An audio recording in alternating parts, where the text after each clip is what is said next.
Bonsoir à tous, le journal de TV78 pour faire un tour de l'actualité locale. Tout de suite, les titres de ce jeudi 26 septembre.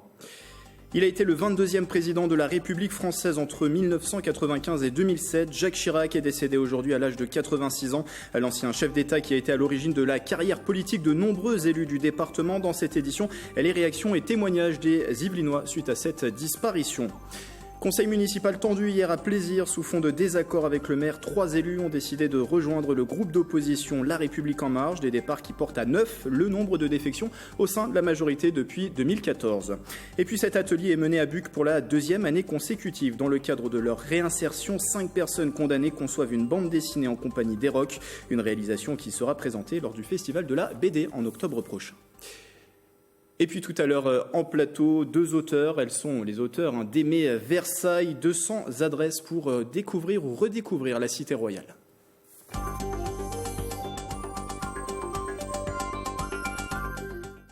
La mort du 22e président de l'histoire de la République française, Jacques Chirac, s'est éteint ce jeudi à l'âge de 86 ans, affaibli depuis plusieurs années par un AVC en 2005 et plusieurs hospitalisations pour infection pulmonaire. Jacques Chirac, c'est une longue carrière politique débutée en Corrèze en 1965, une ascension rapide qui le conduira à la présidence de la République en 1995, poste qu'il occupera jusqu'en 2007 avant de se retirer du monde politique. Le chef d'État était aussi plusieurs fois ministre, Premier ministre sous Valéry Giscard d'Estaing et François Mitterrand, ainsi que maire de Paris. Il a été le fondateur également du RPR, puis de l'UMP, 2 formations historiques de la droite. Écoutez la réaction de quelques Yvelinois suite à cette disparition collectée par Mathilde Demy et Manon Varaldo. J'adhérais pas forcément à ces idées politiques, mais je pense que comme tout homme, on doit l'honorer et voilà. Mais sinon, je suis un peu indifférente à ça. Moi, je l'aimais bien, Chirac. Il avait un côté sympathique, surtout quand il allait au salon de l'agriculture. Il savait discuter le bout de gras avec les paysans, ça. Il était sympathique, en fait. Toutes mes condoléances pour toute sa famille, sa femme, son épouse, sa fille Claude, que je connaissais très bien, et puis toute la France entière, parce que on peut dire ce qu'on veut de lui quand même, mais il a été un bon président quand même. Jacques Chirac qui s'est rendu à de nombreuses reprises dans les Yvelines lors de déplacements présidentiels, notamment en 1999 à Vélizy-Villacoublay, une rencontre avec les chefs d'entreprise du territoire. En 2006, vous le voyez sur ces images, il a reçu la chancelière allemande Angela Merkel dans les locaux de la préfecture à Versailles pour une rencontre franco-allemande. Visite inédite d'un président français dans les locaux de la préfecture depuis le général de Gaulle. Autre chef d'État reçu sur le sol yvelinois, il faut remonter quelques années en arrière, en 1996, c'est Nelson Mandela qui avait été reçu le 13 juillet 1996 alors qu'il était président de l'Afrique du Sud. Il a été reçu au château de Rambouillet. Et les allées du château a été également en visite Boris Eltsine, ancien dirigeant de la Russie.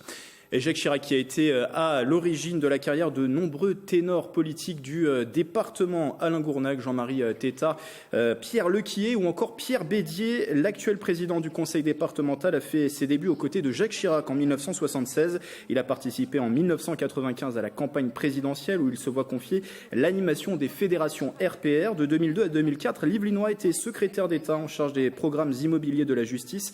Pierre Bédier que Mathilde Demy a joint par téléphone ému. Il raconte avec nostalgie l'homme qui l'a poussé à faire de la politique dans les années 70. Je pense que je ne me serais sans doute pas engagé s'il n'avait pas été là. C'était une personnalité hors norme. Les mêmes anecdotes que tout le monde, son énergie, sa gentillesse, son coup de fourchette. Il aimait bien rigoler, tout en étant quelqu'un de très sérieux. C'était vraiment quelqu'un d'immense. Pas simplement parce qu'il était président de parti, chef de l'État, mais parce que c'était sa personnalité qui était rayonnante. Autre homme politique à s'être exprimé, le président du Sénat, Gérard Larcher. L'ancien maire de Rambouillet était un proche de Jacques Chirac. Il a été à 2 reprises ministre du Travail lors du 2e mandat du président de la République sous les gouvernements Raffarin et de Villepin. Dans un communiqué, vous voyez les principales déclarations s'afficher. Gérard Larcher se rappelle de l'homme des territoires qu'il a sans cesse arpenté au travers de ses fonctions en Corrèze et puis au sein de la mairie de Paris. Jacques Chirac a incarné la France dans le monde à travers ses valeurs en refusant d'intervenir en Irak et aussi lors de de son discours sur le Veldiv. Enfin, le président du Sénat estime que Jacques Chirac a été le premier président à alerter sur l'urgence climatique, se référant à sa célèbre déclaration en 2002, « Notre maison brûle et nous regardons ailleurs ». Réaction du côté du Sénat, toujours la sénatrice Les Républicains des Yvelines, Sophie Primas, était en séance pour le vote d'un texte lorsqu'elle a appris le décès de l'ancien chef d'État. Écoutez.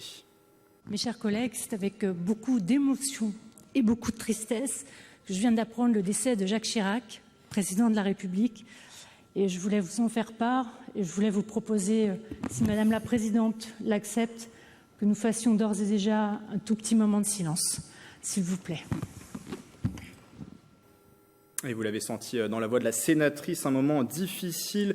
Elle, qui est héritière de valeurs gaullistes, elle a connu Jacques Chirac au travers d'un proche, Henri Cuc, député de la 9e circonscription des Yvelines entre 1988 et 2004, puis entre 2007 et 2010. Sophie Primas était sa suppléante. Elle a été interrogée par Nicolas Dandry. Vous savez, on est en train d'étudier en ce moment au Sénat le projet de loi sur l'économie circulaire. Et on fait référence à lui tout le temps. C'est lui qui a posé le problème écologique en France. Et donc, on est dans cette période au Sénat où on pense beaucoup à lui. J'ai, à titre personnel, 2 souvenirs. Je le vois entrer dans l'église d'Oudan un peu difficilement déjà, et puis faire l'homélie pour les obsèques d'Henri Cuc. Et je le vois aussi pétillant de malice et de bonheur à la maison d'accueil spécialisée de Limay, qui porte d'ailleurs le nom d'Henri Cuc et qui accueille des adultes handicapés. Et il était venu l'inaugurer. Voilà, donc j'ai ce souvenir-là avec lui. La carrière politique de Jacques Chirac, ce sont aussi 2 périodes de cohabitation, dont l'une d'elles entre 1997 et 2002, lorsqu'il était président de la République dans le gouvernement de Lionel Jospin. L'Yvelinoise Catherine Tasca officiait comme ministre de la Culture et de la Communication entre 2000 et 2002. L'ancienne députée et sénatrice socialiste du département se souvient de sa collaboration avec le chef d'État. Je ne suis pas du tout de sa famille politique et néanmoins je suis très attristée. D'abord parce que je trouve qu'il a été privé d'une vieillesse heureuse à cause de sa maladie. C'est quelqu'un qui a pris très au sérieux sa responsabilité à l'égard de la culture, et à l'égard des cultures du monde entier. J'ai eu à travailler avec lui sur le projet du Quai Branly et sur le projet du musée Guimet que nous avons restauré. La relation était très simple et très agréable. C'était un président de la République qui décrochait facilement son téléphone pour appeler directement tel ou tel ministre. Donc j'en ai bénéficié et j'ai apporté mon soutien à ces 2 projets autant que je le pouvais. Et de nombreuses villes des Yvelines vont rendre hommage à l'ancien chef d'État. À Saint-Germain-en-Laye, la municipalité a décidé de mettre dès aujourd'hui ses drapeaux en berne. Une minute de silence sera également observée ce soir lors du conseil municipal.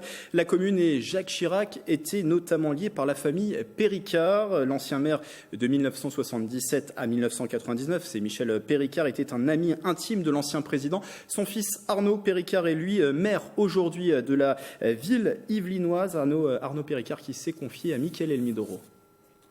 Jacques Chirac était élu maire de Paris en 1977 et au début des années 80, il avait pris un engagement disant qu'on se baignerait dans la Seine. Et je me souviens être allé avec lui et avec mon père sur un bateau sur la Seine, ramasser les débris et les troncs d'arbres.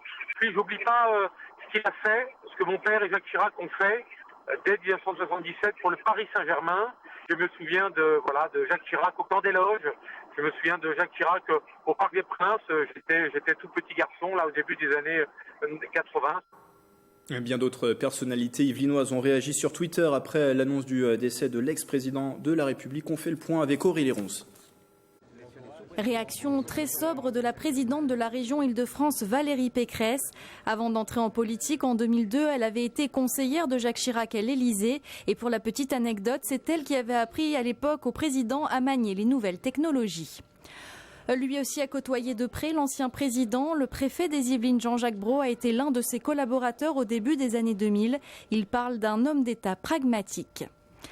La députée yvelinoise Aurore Berger remercie l'ancien chef d'État pour son engagement sur l'écologie ainsi que son discours sur la rafle du Veldiv. Pour la première fois en 1995, un président reconnaissait la responsabilité de la France dans les déportations de Juifs. Pour le maire de Poissy, Carl Olive, la France pleure le grand Jacques et lui dit « Merci, président ». De son côté, le sénateur yvelinois Michel Laugier évoque un homme humain et chaleureux, homme qu'il avait eu l'occasion plusieurs fois d'interviewer dans les années 80 lorsqu'il était journaliste. Enfin, le maire de Rambouillet, Marc Robert, souligne sa politique humaniste tournée vers les territoires. L'ancien président s'était rendu à plusieurs reprises à Rambouillet et avait notamment accueilli Nelson Mandela. Je vous propose à présent d'écouter ce témoignage, celui du marquis Henri-François de Breteuil, propriétaire du château de Breteuil à Choiseul, dans les Yvelines. C'est dans les années 50 qu'il rencontre celui qui n'est alors que conférencier à Sciences Po Paris. Les deux resteront ensuite très proches. Le marquis de Breteuil qui s'est confié au micro de Patrick Jacques de Dixmude et Mathilde Demy. J'ai beaucoup aimé cette maison de Sciences Po. J'ai eu aussi des professeurs exceptionnels et j'étais arrivé trop tard, parce que vous savez, on s'inscrit à Sciences Po en première année. Et puis, comme j'étais parti aux États-Unis, je suis arrivé in extremis. Là-dessus, on m'a dit, il reste un mètre de conférence. Tous les autres sont pris, les plus connus et tout. Il s'appelle Chirac.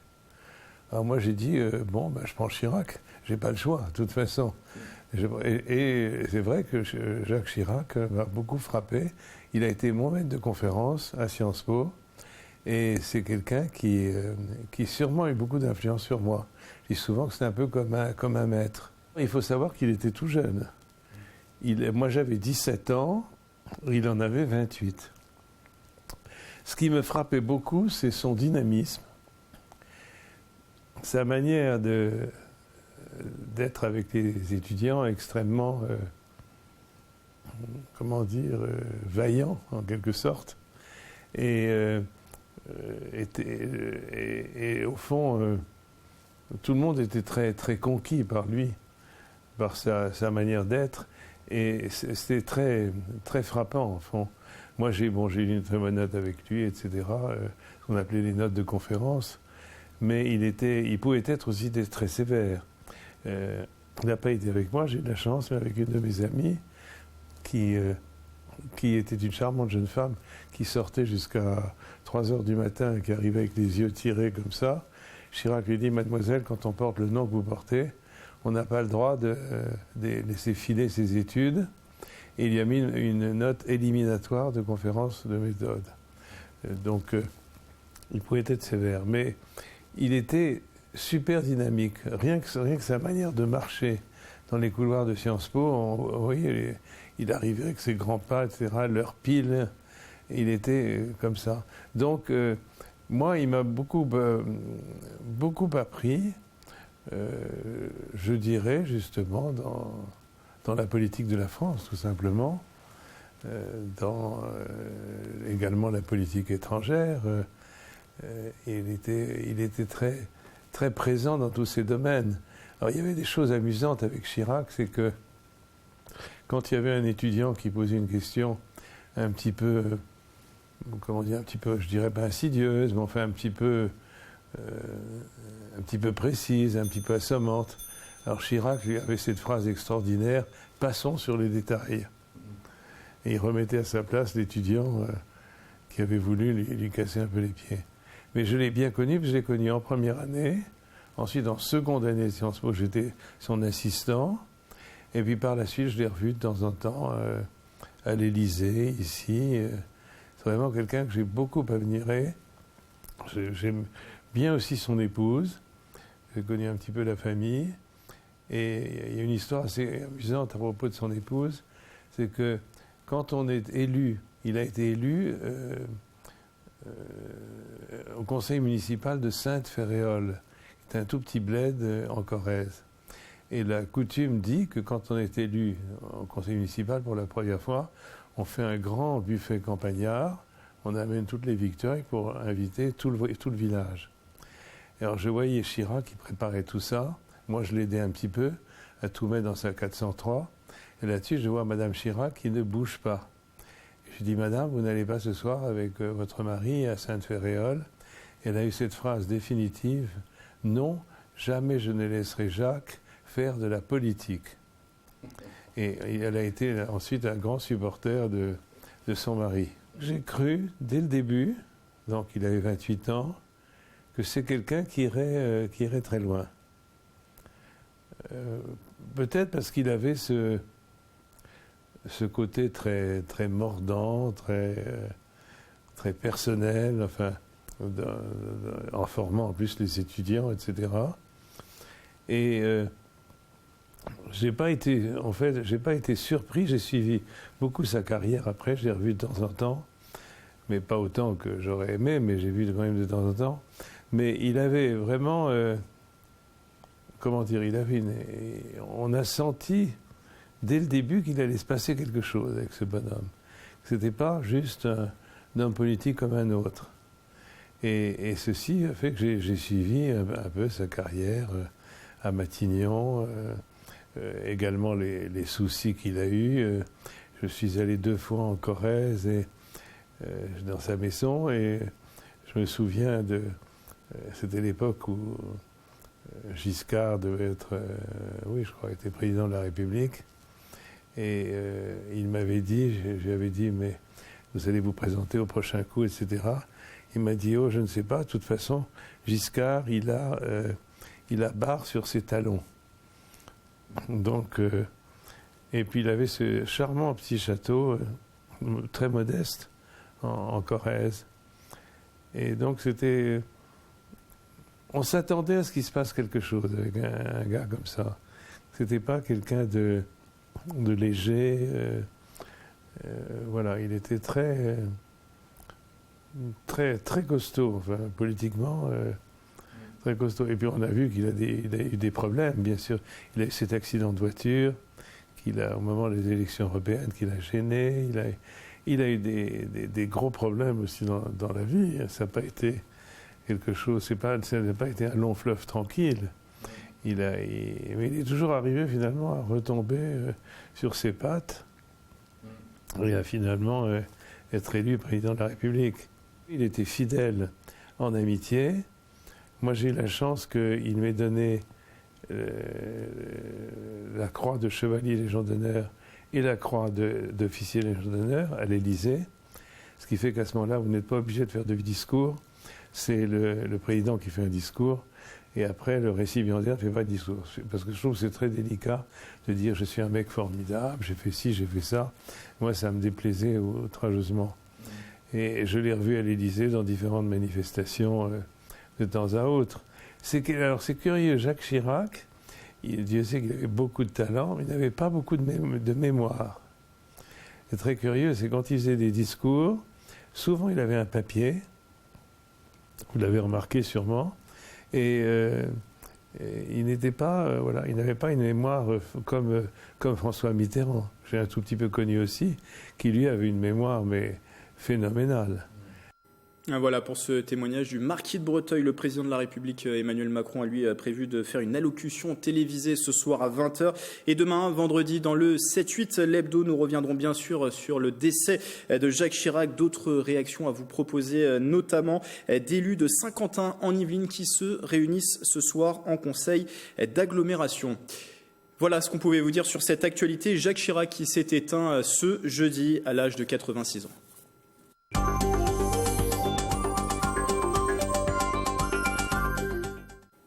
Dans le reste de l'actualité yvelinoise, une situation décidément tendue dans les communes à quelques mois des municipales. À Plaisir hier, mercredi, lors du conseil, 3 élus de la majorité plaisiroise ont annoncé leur démission pour rejoindre les bancs de l'opposition. Le récit de la soirée avec Nicolas Dandry. 3 nouveaux membres dans les rangs de l'opposition, Brice Fabry, Brice Voirin-Métairie et Patrick Ginter, ont rejoint le groupe Ensemble Avançons pour Plaisir, affilié à La République En Marche. Une décision annoncée et expliquée en début de conseil municipal. Ça fait plus de 2 ans que nous lançons des alertes sur un certain nombre de dérives, que ce soit des dérives en termes de gestion, des dérives en termes d'orientation. Nous ne sommes pas d'accord sur les priorités qui ont été choisies. Par exemple, dans le mode de fonctionnement, c'est qu'aujourd'hui, nous n'avons pas la main sur le choix des travaux qui sont faits dans les rues. Nous n'avons pas la main sur le contrôle de la voirie. Nous n'avons pas la main sur un certain nombre de priorisations des actions, des grands projets qui sont faits. Or, les Plaisirois attendent ce genre de priorité. Un petit exemple, on fait un certain nombre de travaux dans le parc du château alors qu'on attend des pistes cyclables. Ces 3 démissions, de quoi lancer les élections municipales 2020 à Plaisir. surprise, pas trop, vraiment. Plutôt, je dirais, une confirmation d'un opportunisme qui me semble évident, parce que quand on partage 5 ans et demi des projets communs, quand on travaille ensemble pendant 5 ans et demi, je peux que m'interroger, je dirais, sur les vrais fondamentaux d'une démission comme celle-ci à quelques mois des élections.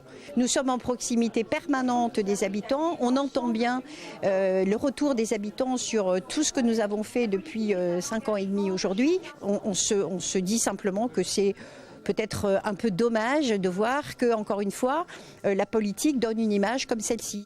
C'est la deuxième démission au sein de la majorité au cours de ce mandat. Plusieurs conseillers municipaux avaient été démis de leurs fonctions au sein de la majorité en 2016 sur un désaccord à propos de fiscalité locale. Politique encore avec cette information. TV78, alors qu'il lançait en avril dernier l'association Engagement pour Trappes, pour aller plus loin dans son engagement pour la commune, Moustapha Larbaoui ne se lance finalement pas dans la course au municipal 2020 en tant que tête de liste. Il ne ferme cependant pas la porte à la politique trappiste et attend des propositions pour son groupe. Et déclaration au micro de Patrick Jacques de Dixmude. J'ai décidé de ne pas être tête de liste au municipal à Trappes. En revanche, depuis 18 mois, j'ai constitué une équipe avec laquelle je souhaiterais travailler, de compétences, de gens de bonne volonté, des gens qui connaissent cette ville, des gens qui connaissent les dossiers, qui sont prêts à travailler. Et donc je lance un appel maintenant à tous ceux qui veulent œuvrer pour le bien commun de cette ville, pour l'intérêt général de la commune. Un appel pour dire que je suis prêt à rejoindre une liste dans laquelle on pourrait associer donc Engagement Trappes, mon groupe. Et en raison de l'actualité chargée avec le décès de Jacques Chirac, le reportage sur l'atelier BD à Buc dont je vous parlais dans les titres sera retrouvé lundi dans le journal sur TV78. Pour refermer cette édition, 2 invités avec moi, Anne-Cécile de la Martinière et Corinne Martin-Rosès. Bonsoir mesdames. Bonsoir. Alors vous êtes toutes les deux créatrices d'un côté de zoomversailles.com et de l'autre vous êtes blogueuse pour Versailles in my pocket et vous avez publié le 19 septembre dernier aux éditions Mardaga Aimer Versailles. Alors c'est un livre où vous retrouvez 200 idées de sortie, 200 adresses pour découvrir, redécouvrir la cité royale. Déjà, parlons de la genèse de ce projet. Pourquoi associer vos 2 expériences pour faire ce livre ? En fait, au départ, moi, j'avais eu l'idée, parce que sur Zoom Versailles, justement, on a un carnet d'adresses, et entre autres, et de l'actualité sur la ville de Versailles. Et j'ai eu l'idée de ce guide Aimer Versailles, et j'ai contacté les éditions Mardaga pour savoir si elles étaient intéressées, puisqu'il existait déjà une quinzaine de villes. Et quand il m'apparaissait normal d'y associer l'expertise de Corinne, donc je vais tout de suite, c'est la première personne que j'ai appelée pour lui proposer ce projet-là, puisque Corinne est référente via son blog sur toutes les nouvelles adresses et a une connaissance de Versailles très exhaustive. Et je crois qu'au total, ce sont 12 habitantes passionnées qui ont contribué à cet ouvrage. Oui, parce que le collectif Zoom Versailles a amené 11 membres à l'équipe, plus moi, ça faisait 12. Pourquoi traiter cette ville de Versailles ? Vous le faites au quotidien. Pourquoi c'est intéressant de traiter ce sujet ? Parce qu'en fait, on est animés par la même passion, toutes les deux, avec Anne-Cécile et avec les autres membres de Zoom. C'est vraiment montrer que la ville de Versailles change, qu'elle est pleine de pépites, de personnes formidables, qui entreprennent, qui ont des idées, et que c'est très très loin de l'image poussiéreuse qu'on a de la ville, très classique. Et on avait envie de montrer que ça changeait. Donc moi, je le fais depuis 8 ans sur mon blog. Zoom le fait aussi depuis quelques années. Et avec ce guide, on avait envie de passer à une version papier, quelque chose aussi qu'on peut offrir. Et c'était une entreprise qui nous a séduites toutes les deux dans ce sens-là. Alors je crois qu'au départ, avec cette mise en commun, vous étiez à 400 adresses. Comment vous êtes passé à 200 adresses ? Puisqu'au total, il y a 200 adresses dans ce livre. Et concrètement, on voulait vraiment que ce soit révélateur de la ville. Et c'est l'originalité de ce guide, notamment par rapport aux autres. C'est effectivement que c'est une communauté de Versailles. Alors déjà, comme le disait Corinne, on est déjà à Zoom, on est déjà une équipe assez conséquente on démultipliait en fait notre réseau et notre connaissance. Donc concrètement, première réunion, j'avais demandé à chacune d'apporter leurs adresses et on a fait des tours de table, on a beaucoup discuté. Il y avait des évidences, des adresses où on ne s'est pas posé de questions, et puis d'autres on était moins sûrs, donc on les a testées, on a fait des recherches. On est tout simplement aller voir. Notre critère, c'était vraiment, et on a bataillé sur certaines adresses, notre critère, c'était vraiment si on le recommandait à des amis. Voilà, c'était si on je vais vous prendre d'ailleurs un des exemplaires, parce que vous en avez amené 2, je vais le montrer à la caméra. Et il est organisé comment, justement, ce livre? Plusieurs rubriques? Oui, il y a plusieurs rubriques. Traditionnellement, c'est une collection où les rubriques s'appellent aimer. Hein, donc, on a aimer faire les boutiques, aimer manger un morceau, aimer les gourmandises, on a tout un tas de... aimer se flâner, je ne sais plus. Aimer se divertir. Aimer se divertir. On a même quelques adresses sur la périphérie. Voilà, c'est vraiment un outil. Voilà, on veut aller au resto, on veut boire un coup avec des amis, on veut se divertir. C'est vraiment un city, ce qu'on appelle un city guide, c'est-à-dire toutes les adresses locales. Alors c'est une sélection et ça reste subjectif. Voilà, mais c'est organisé autour de sa vie tout simplement et des différentes attentes qu'on peut y avoir. En cela, ce n'est pas du tout un guide touristique. Hein. Vraiment, on n'est pas du tout pris cette optique-là. C'est un guide pour vivre au niveau local, comme un habitant. Ce guide, du coup, on le trouve en librairie, dans toutes les librairies et toutes les plateformes. Aimer Versailles, c'est aux éditions Mardaga. 200 adresses utiles pour découvrir, redécouvrir la cité royale Versailles. Merci à vous deux d'être passés en plateau, Anne-Cécile de la Martinière et Corinne Martin-Rosès. Merci d'être passés. Voilà, c'est la fin de ce journal. Merci de l'avoir suivi. Dans un instant, retrouvez toutes les idées de sortie dans le 7-8 loisirs présenté par Mélanie Poquet. Belle soirée sur TV78.